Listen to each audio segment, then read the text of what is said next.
फरवरी 2025। सुनते हैं आज की साकार मुरली। प्रातः मुरली ओम शांति बाप दादा मधुवन। आज शिव बाबा बोले, मीठे बच्चे, पास विद ऑनर होना है तो बुद्धि योग थोड़ा भी कहीं न भटके। बाबा ने कहा, पास विद ऑनर होना है तो बुद्धि योग थोड़ा भी कहीं न भटके। एक बाबा की याद रहे, देह को याद करने वाले ऊंच पद पा नहीं सकते। बाबा कहते देह को याद करने वाले ऊंच पद पा नहीं सकते। प्रश्न है, सबसे ऊंची मंजिल कौन सी है? सबसे ऊंची मंजिल कौन सी है? उत्तर है, आत्मा जीते जी मर कर एक बाप की बने और कोई याद न आए, देह अभिमान बिल्कुल छूट जाए, यही है ऊंची मंजिल।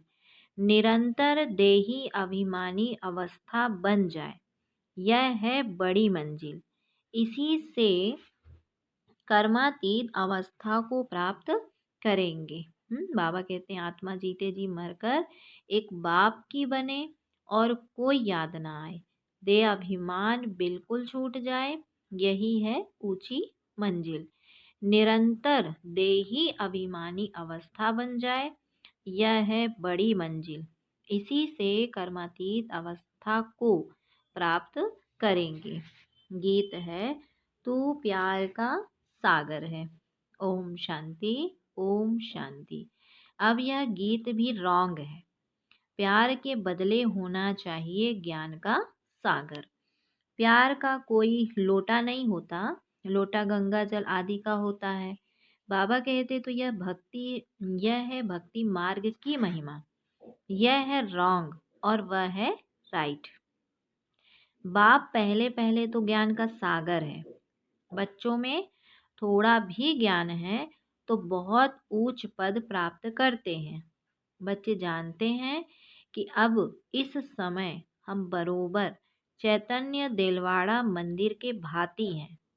वह है जड़ देलवाड़ा मंदिर और यह है चैतन्य देलवाड़ा। बाबा कहते हैं ना मधुबन जो है किसका यादगार है?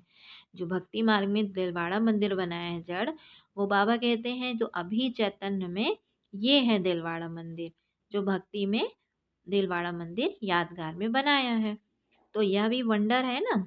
तो जहाँ जड़ यादगार है वहाँ तुम चैतन्य में आकर बैठे हो। तो बाबा ने कहा, परंतु मनुष्य कुछ समझते थोड़े ही हैं। आगे चलकर समझेंगे कि बरोबर यह गॉड फादरली यूनिवर्सिटी है। यहाँ भगवान पढ़ाते हैं। इससे बड़ी यूनिवर्सिटी और कोई हो ना सके। और यह भी समझेंगे कि यह तो बरोबर चैतन्य देलवाड़ा मंदिर है। यह देलवाड़ा मंदिर तुम्हारा एक्यूरेट यादगार है। ऊपर छत में सूर्यवंशी चंद्रवंशी हैं, नीचे आदि देव आदि देवी और बच्चे बैठे हैं। क्या कहा जी बाबा ने कि जो ऊपर है छत में, जिसको वो झूमर दिखती है ना ऊपर छत पे, तो बाबा कहते वो क्या है? सूर्यवंशी चंद्रवंशी है।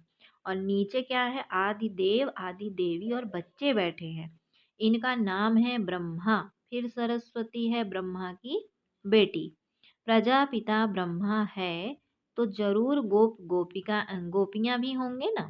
प्रजापिता ब्रह्मा है तो जरूर गोपियां भी होंगे ना। वह है जड़ चित्र जो पास्ट होकर गए हैं, उन्हों के फिर चित्र बने हुए हैं। कोई मरता है तो झट उनका चित्र बना देते हैं। उनकी पोजीशन बायोग्राफी का तो पता है नहीं, ऑक्यूपेशन नहीं लिखे तो वह चित्र कोई काम का ना रहे। मालूम पड़ता है फलाने ने यह कर्तव्य किया है। अब यह जो देवताओं के मंदिर हैं, उन्हों के ऑक्यूपेशन बायोग्राफी का किसको पता नहीं है। बाबा क्या कहते हैं कि जो ये देवताओं के मंदिर बने हैं, उन्हों के ऑक्यूपेशन है ना, कर्तव्य बायोग्राफी का किसको भी पता नहीं है। उच्च ते उच्च शिव बाबा को कोई भी नहीं जानते हैं। इस समय तुम बच्चे सबकी बायोग्राफी को जानते हो। मुख्य कौन कौन होकर गए हैं जिन्हों को पूजते हैं। उच्चते उच्च है भगवान। शिवरात्रि भी मनाते हैं तो जरूर उनका अवतरण हुआ है, परंतु कब हुआ, उसने क्या आकर किया, यह किसको भी पता नहीं है। शिव के साथ है ही ब्रह्मा। क्या कहा शिव बाबा ने? शिव के साथ है ही ब्रह्मा। आदि देव और आदि देवी कौन है? उन्हों को इतनी भुजाएं क्यों दी है? क्योंकि बाबा कहते वृद्धि तो होती है ना, प्रजापिता ब्रह्मा से कितनी वृद्धि होती है। ब्रह्मा के लिए ही कहते हैं 100 भुजाएं, 1000 भुजाओं वाला। विष्णु व शंकर के लिए इतनी भुजाएं नहीं कहेंगे। क्या कहा था शिव बाबा कि विष्णु व शंकर के लिए इतनी भुजाएं नहीं कहेंगे, ब्रह्मा के लिए क्यों कहते हैं? यह प्रजापिता ब्रह्मा की ही सारी वंशावली है ना, यह कोई बाहों की बात नहीं है। वह भल कहते 1000 भुजाओं वाला ब्रह्मा, परंतु अर्थ थोड़े ही समझते हैं। अब तुम प्रैक्टिकल में देखो कि ब्रह्मा की कितनी भुजाएं हैं। यह है बेहद की भुजाएं। प्रजापिता ब्रह्मा को तो सब मानते हैं, परंतु ऑक्यूपेशन को नहीं जानते। आत्मा की तो बाहें नहीं होती, बाहें शरीर की होती है। इतने करोड़ ब्रदर्स हैं तो उन्हों की भुजाएं कितनी हुई। परंतु पहले जब कोई पूरी रीति ज्ञान को समझ जाए तब बाद में यह बातें सुनानी है। पहली पहली मुख्य बात है, एक बाप कहते हैं कि मुझे याद करो और वर्षे को याद करो। फिर ज्ञान का सागर भी गाया हुआ है। कितनी अथाह पॉइंट्स सुनाते हैं। इतनी सब पॉइंट्स तो याद रह न सके। तंत माना सार बुद्धि में रह जाता है, पिछाड़ी में तंत हो जाता है माना सार हो जाता है। मन मना भव। ज्ञान का सागर श्री कृष्ण को नहीं कहेंगे। क्या कहा शिव बाबा ने कि ज्ञान का सागर श्री कृष्ण को नहीं कहेंगे, वह है रचना। रचता एक बाप ही है। बाप ही सबको वर्षा देंगे, घर ले जाएंगे। बाप का तथा आत्माओं का घर है ही साइलेंस होम। विष्णुपुरी, बाबा कहते विष्णुपुरी को बाप का घर नहीं कहेंगे। विष्णुपुरी को बाप का घर नहीं कहेंगे, इसे कहेंगे बाप का तथा आत्माओं का घर है ही साइलेंस होम। घर है मूल वतन जहाँ आत्माएं रहती हैं। यह सब बातें सेंसिबल बच्चे ही धारण कर सकते हैं, माना समझ सकते हैं। इतना सारा ज्ञान कोई की बुद्धि में याद रह ना सके, न इतने कागज लिख सकते हैं। यह मुरलियाँ भी, बाबा कहते यह मुरलियाँ भी सबकी सब इकट्ठी करते जाए तो इस सारे हाल से भी जास्ती हो जाए। उस पढ़ाई में भी कितने ढेर किताब होते हैं। इम्तहान पास कर लिया फिर तंत बुद्धि में बैठ जाता है। बैरिस्टरी का इम्तहान पास कर लिया, एक जन्म के लिए अल्पकाल सुख मिल जाता है, वह है विनाशी कमाई। तुमको तो यह बाप अविनाशी कमाई कराते हैं भविष्य के लिए। बाकी जो भी गुरु गोसाई आदि हैं वह सब विनाशी कमाई कराते हैं। विनाश के नजदीक आते जाते हैं, कमाई कम होती जाती है। तुम कहेंगे कमाई तो बढ़ती जाती है, परंतु नहीं, यह तो सब खत्म हो जाना है। आगे राजाओं आदि की कमाई चलती थी, अभी तो वो भी है नहीं। तुम्हारी कमाई तो कितना समय चलती है। तुम जानते हो यह बना बनाया ड्रामा है जिसको दुनिया में कोई नहीं जानते।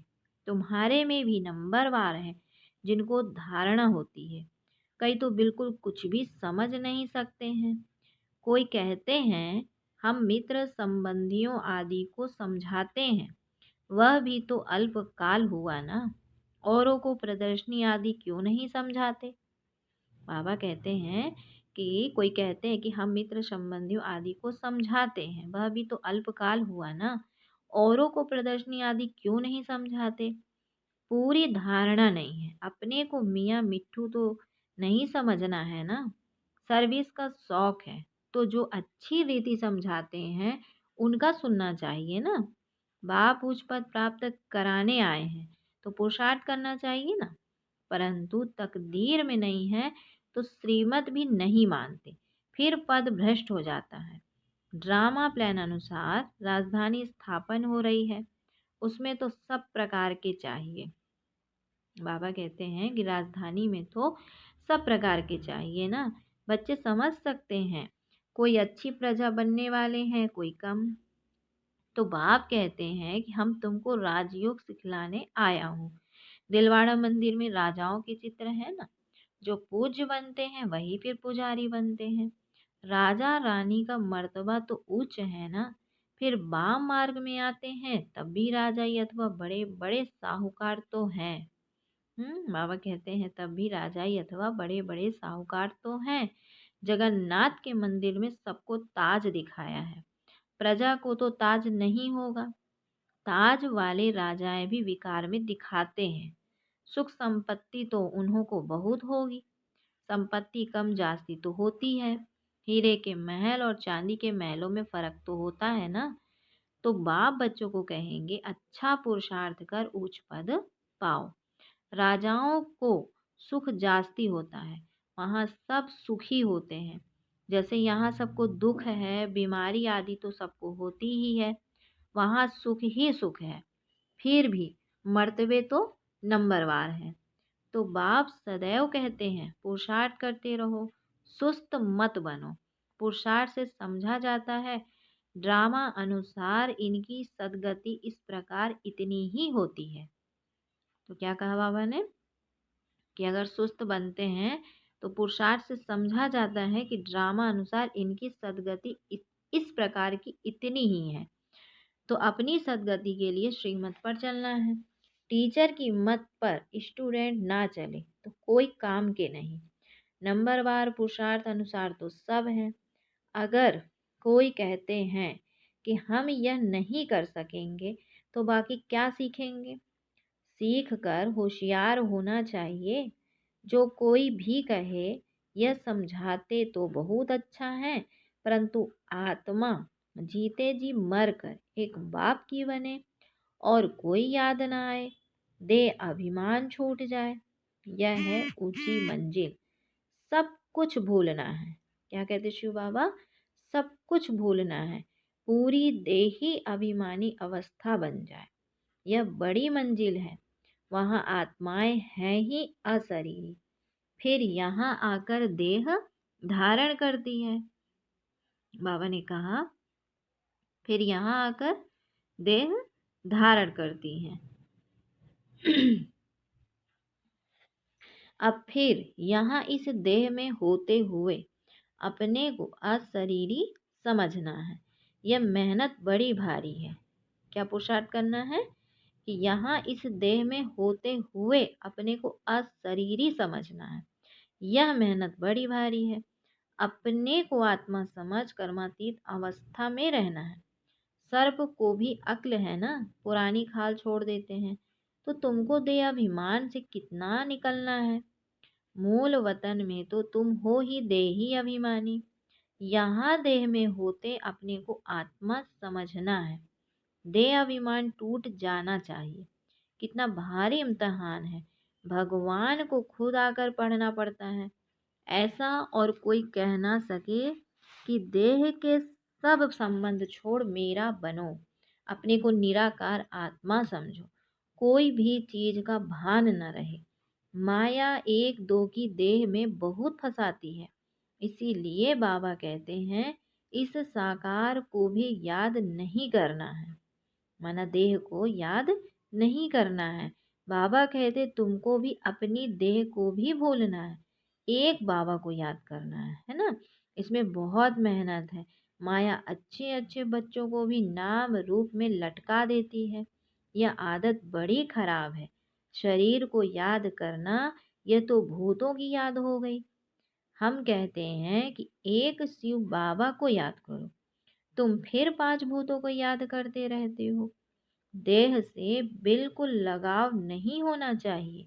ब्राह्मणी से भी सीखना है। बाबा कहते ब्राह्मणी से भी सीखना है, ना कि उनके नाम रूप में लटकना है। क्या कहा शिव बाबा ने कि ब्राह्मणी से भी सीखना है, वरना साकार में देह में लटकना नहीं है। देह ही अभिमानी बनने की मेहनत है। बाबा के पास भल चाट बहुत बच्चे भेज देते हैं, परंतु बाबा उस पर विश्वास नहीं करता है। क्या कहा बाबा ने कि बच्चे चाट तो भेज देते हैं, लेकिन बाबा ने कहा कि बाबा उस पर विश्वास नहीं करता है। कोई तो कहते हैं हम शिव बाबा के सिवा और किसको याद करते नहीं करते हैं, परंतु बाबा जानते हैं कि पाई भी याद नहीं करते हैं। याद की तो बड़ी मेहनत है, कहाँ ना कहाँ फंस पड़ते हैं। देहधारी को याद करना यह तो 5 भूतों की याद है। इनको भूत पूजा कहा जाता है। भूत को याद करते हैं, यहाँ तो तुमको शिव बाबा को याद करना है। पूजा की तो बात ही नहीं है। क्या कहते शिव बाबा? पूजा की तो बात नहीं है। भक्ति का नाम निशान गुम हो जाता है, फिर चित्रों को क्या याद करना है? वह भी मिट्टी के बने हुए हैं। बाप कहते यह भी सब ड्रामा में नूंद है। अब फिर तुमको पुजारी से पूज्य बनाता हूँ। कोई भी शरीर को याद नहीं करना है सिवाय एक बाप के। आत्मा जब पावन बन जाएगी तो फिर शरीर भी पावन मिलेगा। अभी तो यह शरीर पावन नहीं है। पहले आत्मा जब सतो प्रधान से सतो रजो तमो में आती है तो शरीर भी उस अनुसार मिलता है। बाबा कहते हैं अभी तुम्हारी आत्मा पावन बनती जाएगी, लेकिन शरीर अभी पावन नहीं होगा।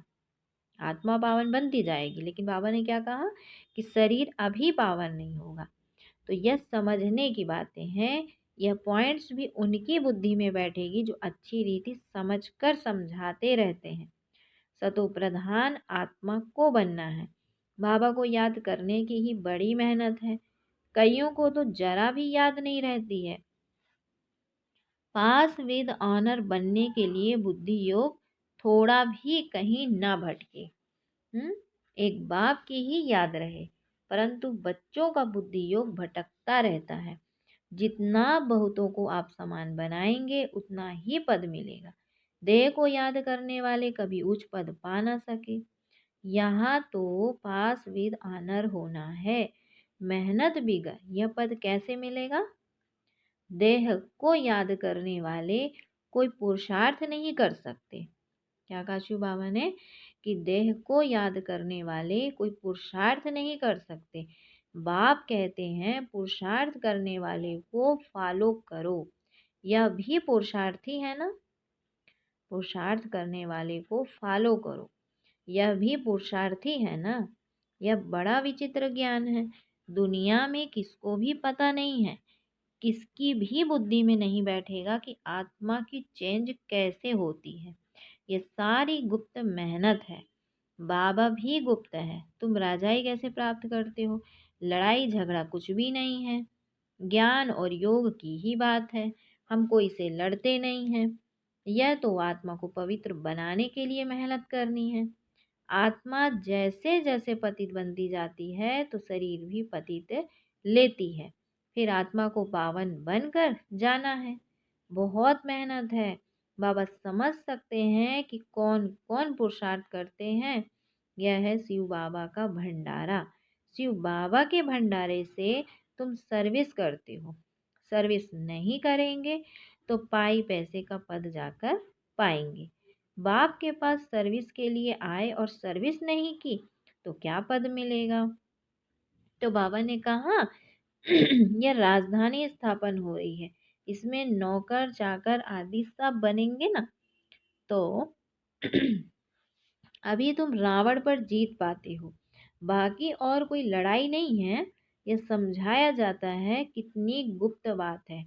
योग बल से विश्व की बादशाही तो लेते हो। तुम जानते हो हम अपने शांति धाम के रहने वाले हैं। तुम बच्चों को बेहद का घर ही याद है। यहाँ हम पार्ट बजाने आए हैं, फिर जाते हैं अपने घर। आत्मा कैसे जाती है यह भी कोई समझते नहीं है। ड्रामा प्लान अनुसार आत्माओं को आना ही है। क्या कहते शिव बाबा कि जाते तो हैं अपने घर, तो आत्मा कैसे आती यह भी कोई समझते नहीं है। तो कहा ड्रामा प्लान अनुसार आत्माओं को आना ही है। अच्छा, फिर बाबा ने बच्चों को याद प्यार दिया। मीठे मीठे सिकिलधे बच्चों प्रति माता पिता बाप दादा का याद प्यार और गुड मॉर्निंग। रूहानी बाप की रूहानी बच्चों को नमस्ते। हम रूहानी बच्चों की रूहानी माता पिता बाप दादा को याद प्यार गुड मॉर्निंग और नमस्ते। फिर धारणा के लिए मुख्य सार बाबा बोले, किसी भी देहधारी से लगाव नहीं रखना है। शरीर को याद करना भी भूतों को याद करना है, इसीलिए किसी के नाम रूप में नहीं लटकना है। अपनी देह को भी भूलना है। किसी भी देहधारी से लगाव नहीं रखना है। शरीर को याद करना भी भूतों को याद करना है, इसीलिए किसी के भी नाम रूप में नहीं लटकना है। अपनी देह को भी भूलना है। फिर दूसरा है भविष्य के लिए अविनाशी कमाई जमा करनी है। सेंसिबल बन ज्ञान की पॉइंट्स को बुद्धि में धारण करना है। जो बाप ने समझाया है वह समझकर दूसरों को सुनाना है। बाबा कहते जो बाप ने समझाया है वह समझकर दूसरों को सुनाना है। फिर बाबा ने बच्चों को वरदान दिया, कल्प कल्प के विजय की स्मृति के आधार पर माया दुश्मन का आवाहन करने वाले महावीर विजयी भव। कल्प कल्प के विजय की स्मृति के आधार पर माया दुश्मन का आह्वान करने वाले महावीर विजयी भव।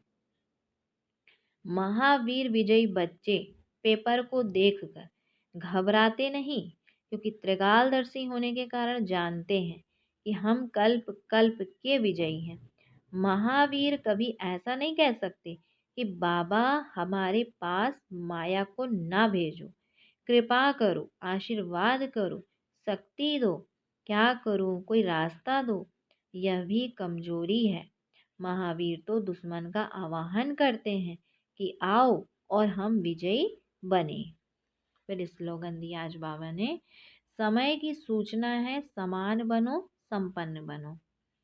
क्या कहा शिव बाबा ने कि समय की सूचना है समान बनो संपन्न बनो।